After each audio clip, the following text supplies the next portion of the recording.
It really helps to have a newly diagnosed cancer patient be able to sit down with someone else that's been through that same thing with them and be able to tell them their feelings.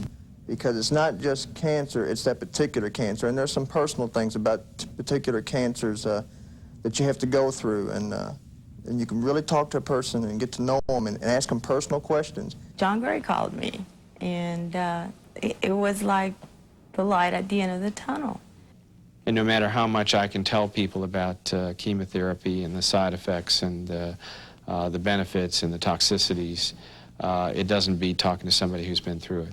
The very fact that all of us in Friends for Life are at least cancer survivors, in and of itself portrays a message. When we come in and we say we've had it, it's now in remission, or I had it 6 years ago, I had it 8 years ago, there's no signs of it now, I think that's a good indicator.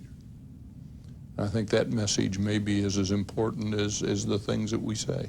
If you have someone who has been there, be it whatever kind of cancer, there is more of a feeling of camaraderie, somebody who knows what I'm going through, who has hit those absolute valleys and risen to some of the peaks. That's what makes a very individualized support network a little more attractive at the time. You need to be able to hook up with one person and verbalize your feelings and have that time for you. For many of us, I think there is a sense of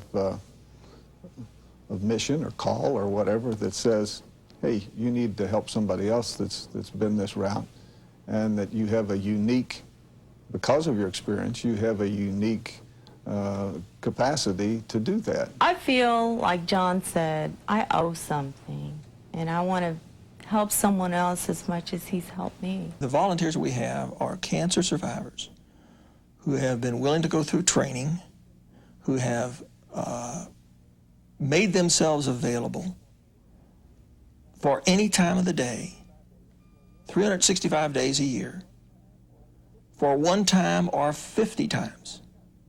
And I think that kind of commitment is very unusual. I'm sure that John Gray had these very same thoughts. And I stopped to think, if he had said, no, I don't want to get involved, then where would I be?